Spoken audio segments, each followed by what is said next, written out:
Dakle, danas smo dobili poruku da ove dvije karte mogu biti snižene. Poslao sam ponudu prodavaču i evo, imao sam viška novaca na Vintedovome akauntu, tako da će me koštati samo 3,81 euro. Ovu bi onda, ovu namjeravam onda na procjenu odnijet, platit, poslat, jer velika je suma, velika je svota love ako dobije ocjenu 10. Ne znam sad koliko ocjena 9, a ovu sam uzeo dodatno. Sad ću malo više snimiti što se tiče detalja ove dvije karte. Da vidimo cijenu te karte. Već sam ja to našao, otvorio sam sve stranice pa sam pripremio malo, ali karti ima raznih i ne znam, neke cijene dostižu velike sume, a neke su i ne znam, evo po 11 eura, a onda imaš i neke koji su evo po 27 centi. Znači ovisno šta je, ili cijeli paket može koštati čak od 20 pa čak i 80, ogromne su cijene. Evo sad idemo na drugu stranicu. Na ovoj stranici zapravo svako može provjeriti vrijednost karte koju ima i zove se TCG Player. I tu se onda mogu pogledati vrijednosti, porast i pad cijena te specifične karte. Ovu kartu isto tražimo, ovo je zlatna varijanta i imaju razne varijante, ali ova zlatna varijanta je, evo trenutno joj je cijena $46. Što je ogromno, jel da? Vidimo sad na onu moju. Sad sam na eBay stranici i tu se uvijek može provjeriti koja karta je u pitanju, ocjena 10, 9, to ćemo objasniti još, ali evo cijene variraju. Znači to su astronomske šifre, cijene. Vidiš, ovaj samo 500, samo 500 dolara. I tako dalje. Ovu isto imam. Evo šta je internet. Evo, čist primjer. Svak daje svoju cijenu. Ali imaju razne varijante. Znači ovo su iste dvije karte, samo što se ova razlikuje. Ovo je promo karta koja se dobila ili na takmičenjima nekim. Znači ima raznih karata i vidi se da je malo razlika tu.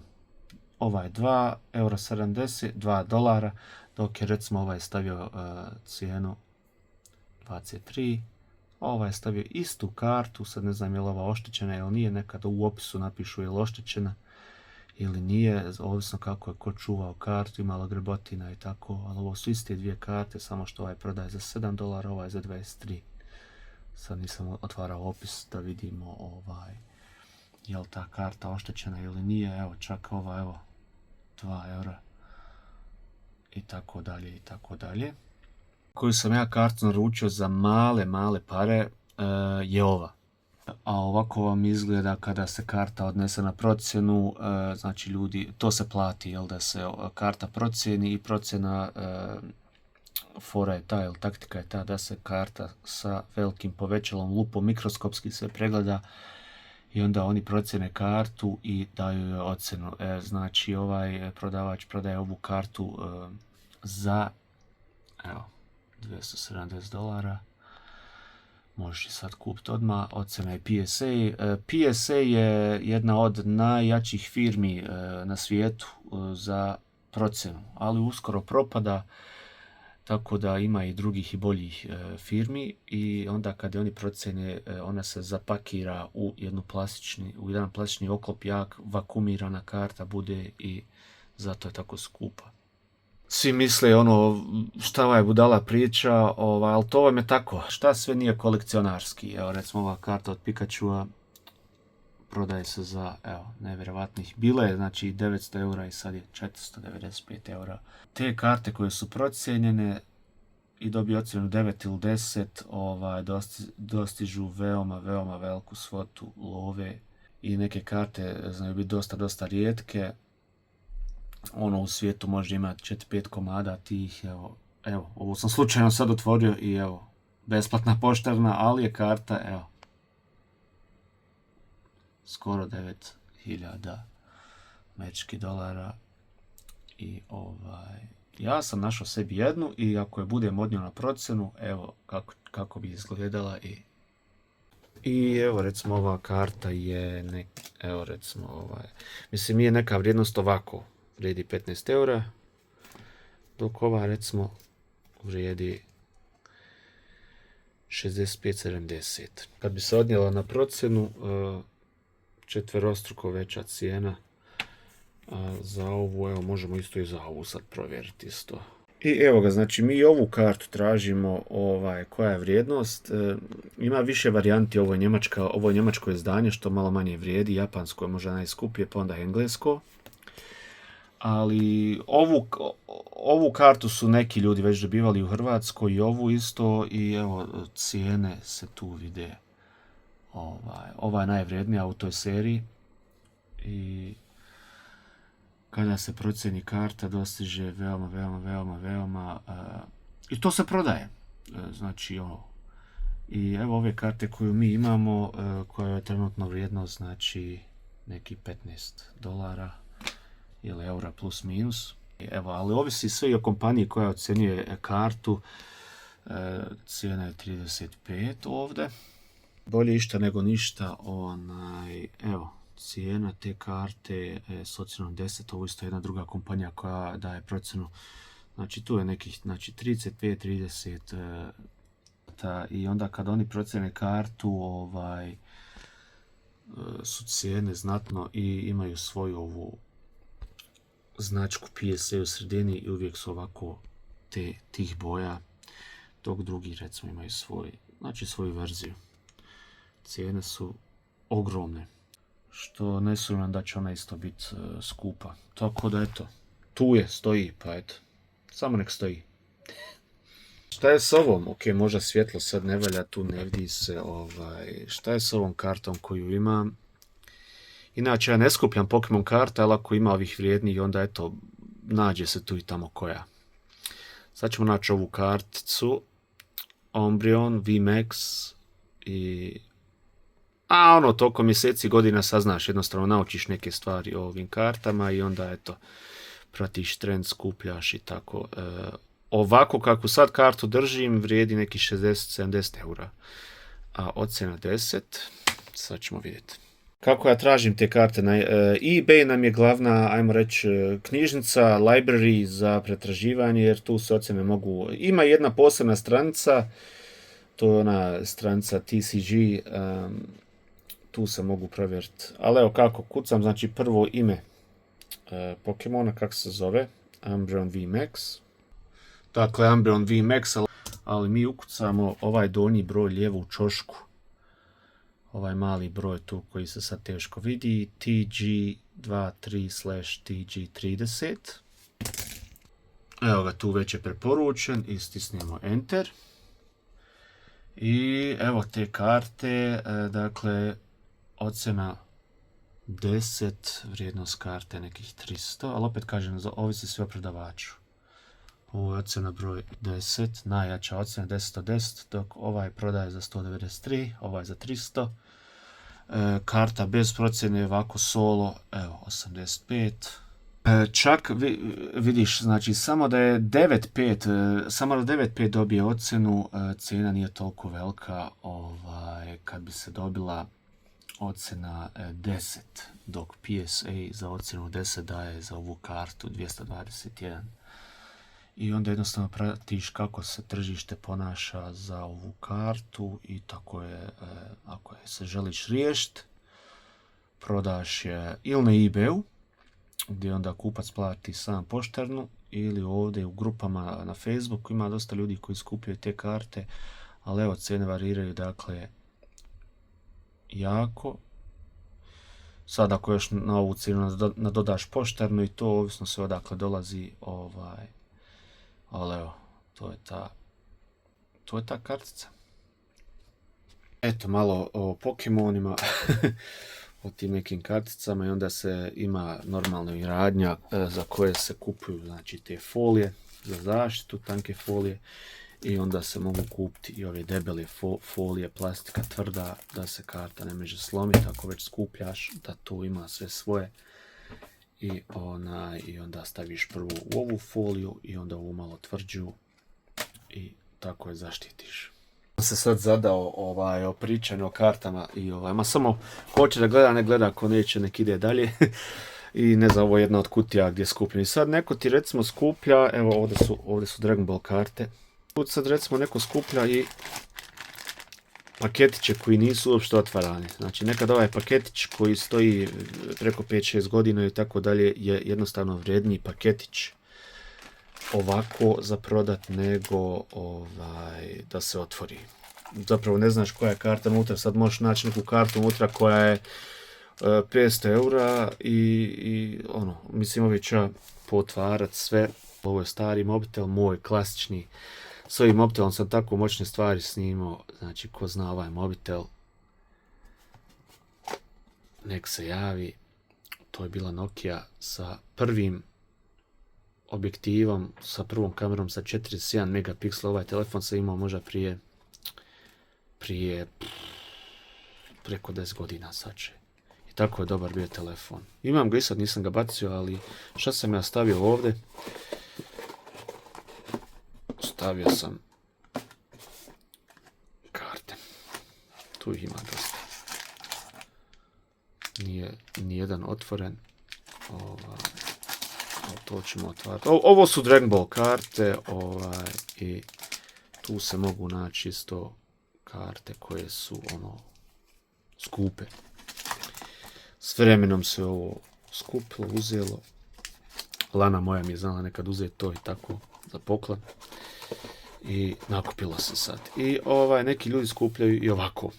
Da ne znam šta je unutra. Ali ću se otvoriti.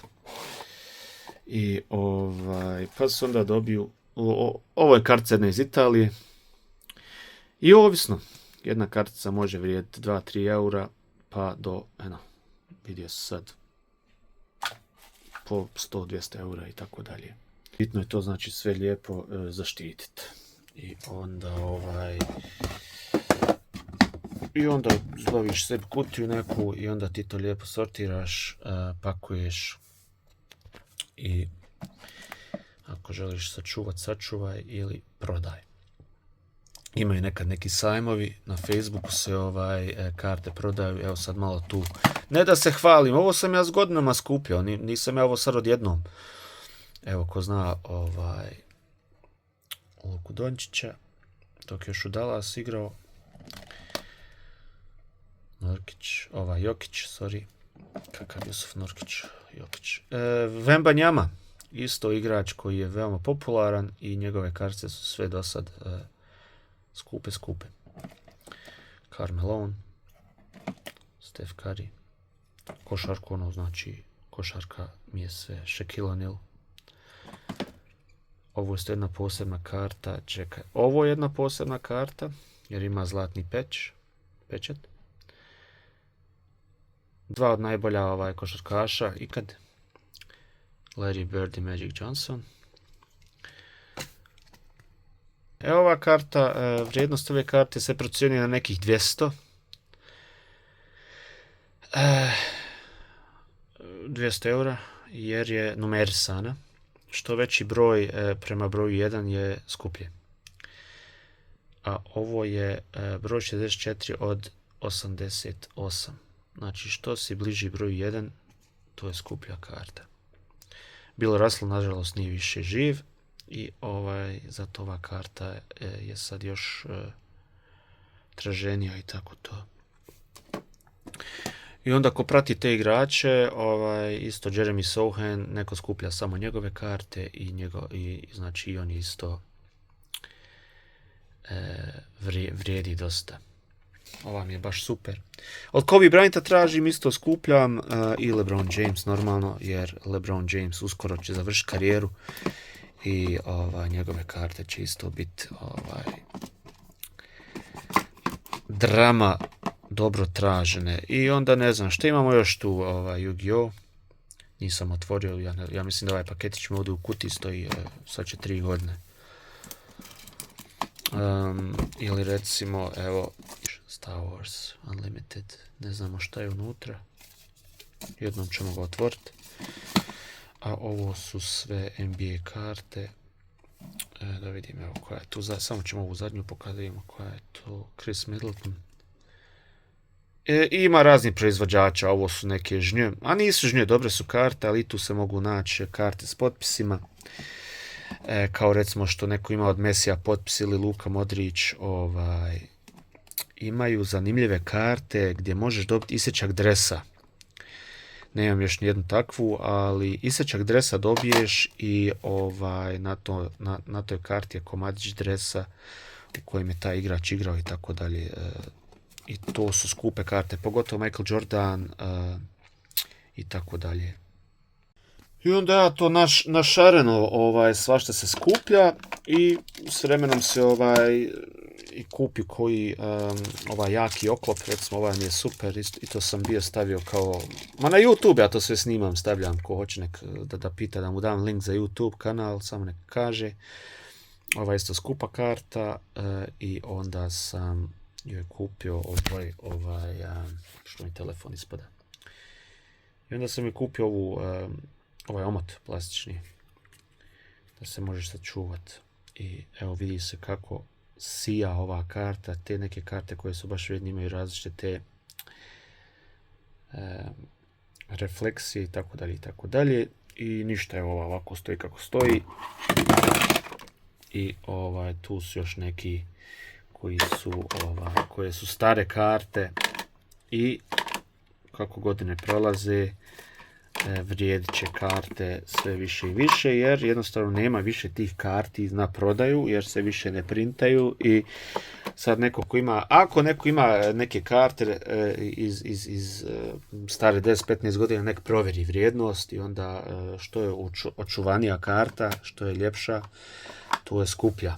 I onda nek provjeri sam na internetu, imaš eBay, imaš ovaj TCG Player i tu možeš onda vidjeti koliko šta košta i onda se odlučiš da li ćeš to skupljati ili nećeš, da li ćeš se riješiti te karte, da li ćeš je prodati ili ćeš jednostavno čuvati. Eto, to ti je to ukratko. Ali ja sam ove karte godinama imao, ali s vremenom se to bacilo, ja sam to iz osnovne škole još skupljao. Ne znam, dobro, ovo sam uzeo skoro, ali neću ga nikad otvoriti, ja mislim, jer pa se nalazilo na internetu i su se nalazili zlatni limitirani edicije 24 karata. Ali ja sam to od malena, ne da ja to sad skupljam tek sad. Ja to skupljam od malih nogu, od kad sam išao u školu i onda ne znam, mama, tata dadnu pare za sendvič. Ja sam znao kupiti one paketiće, one karte i tako to. Ali sad sam s vremenom skupio više toga, tako da jednostavno skupljam dalje. Ili ako se sjećaš ove igrice, to je Terminator disketa, ne samo da sad skupljam i ove autiće i šta ja znam šta već, nego i još raznih stvari. Ali što se tiče kartica, mislim da su mi prve bile Yu-Gi-Oh! Ja prije nisam nešto volio baš Pokemone, možda da sam to prije sakupljao, imao bi sad dosad stvarno puno i ne znam. Yu-Gi-Oh! Su mi bili prvi, pa bi onda rekao Dragon Ball i onda ovo ostalo, bila je svašta ko se sjeća Digimona ili ne znam to je tad bilo prije baš ludnica. A sad smo se okrenuli na malo složenije stvari, da se to lijepo skuplja, preprodaje, mijenja, pa se kupi opet nešto skuplje, pa se i to preproda i tako dalje. I onda i tako skuplja što neko voli da skuplja poštanske marke, neko skuplja stare novčiće i tako, neko skuplja sve i svašta. Meni je ovo super i eto, skupljamo te razne kartice i to ima uvijek svog kupca. Čak imaju i Disney karte. I to ti je to, mala jedna priča sa strane, šta još eto radim, skupljam u slobodno vrijeme, jel? Ili recimo najbolje, ako jedna radnja ima totalnu rasprodaju, pa prodaju stvari i onda možeš naletiti na ovako nešto. Kolekcionarski novčić i LeBron James. I sad zamisli na ovo da se čovjek potpiše na ovaj čovječe. Ja ne znam koliko bi to koštalo. Strašno. Ovo sam ja platio veoma malo, jer ova radnja u kojoj se ovo prodavalo je bankrotirala, nema ih više, inače su iz Slovenije, a bili su i u Mađarskoj, Sloveniji i u Hrvatskoj i te radnje više nema. Radnja se je zvala Gross Basket, na internetu se može vidjeti i ovo je bilo jako jeftino. Inače, vrijednost ovog novčića, evo nije nikakva tajna, 50 eura. Što će s vremenom znači biti još skuplje, jer uskoro, mislim, ja vole da LeBron James igra još dugo godina, ali koliko njemu sad godina, 41, i on i dalje igra 40 i još je najdominantniji, jedan od najdominantnijih igrača u NBA-u. I tako da ovo će nekad i već u zaštićenom onome, nije ovo procjenen novčić ili nešto, nego je ovo kolekcionarski ovako stavljeno u ovaj oklop, neke statistike njegove i trenutna vrijednost ovako je 50 eura i ovo mi je nešto pravo dobro. Bio je i Steph Curry, ali to se već bilo rasprodalo. Ja imam još od Luke Dončića i od Ja Moranta ovako ove novčiće. I ovo je isto pravo moćno. Eto, toliko za danas. Došao je paketić. Da vidimo, evo kako ide. Ukuca špin, stisniš enter i čekaš da se otvori kutija. Evo robice, tu je Goku, tu bi trebao biti. Let's go! Naravno da sam zbavio Beckett top loadere, njih ću koristiti samo za baš hitove što se tiče Dragon Ball i ja mislim da ću ovu kutiju uvijek sadržati ovdje kad radimo Dragon Ball, jer su unutra i Dragon Ball karte, a ove će nam trebat će nam slivovi da ubacimo, da zaštitimo. Ovdje su zapravo dvije karte unutra i ništa, ajmo odmah na posao da to otvorimo kako treba. Nakon par sekundi muke sa otvaranjem, evo došao sam do kartica. A vidi, dao mi je poklon Pokemon kartu neku, sad ćemo vidjeti šta je, samo ono nekako uzbuđen.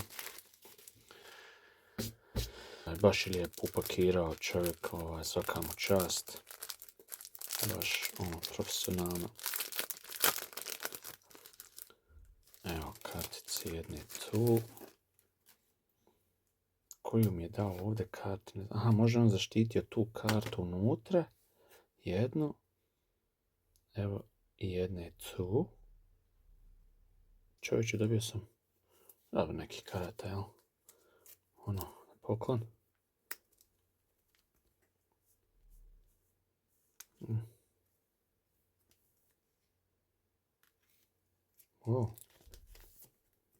Ok, hvala mu za ove karte. Čak sam i ovog dobio. Vidi, dao mi i ovog Kohana. Baš cool. Hvala. Neke Pokemon karte. I šta bi moglo biti tu, ha?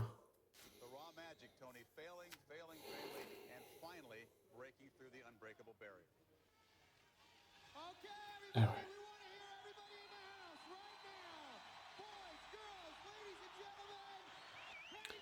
Energy Maker, ocjena 10. Ova ima veliku mogućnost da karta može da vrijedi do nekih 250-300 eura. Ali to ćemo morati vidjeti, jel? Potpuno čista, ali super, evo je. To je ta. To je ta karta. Baš ćemo je kasnije ovaj top loader. I evo je. Super.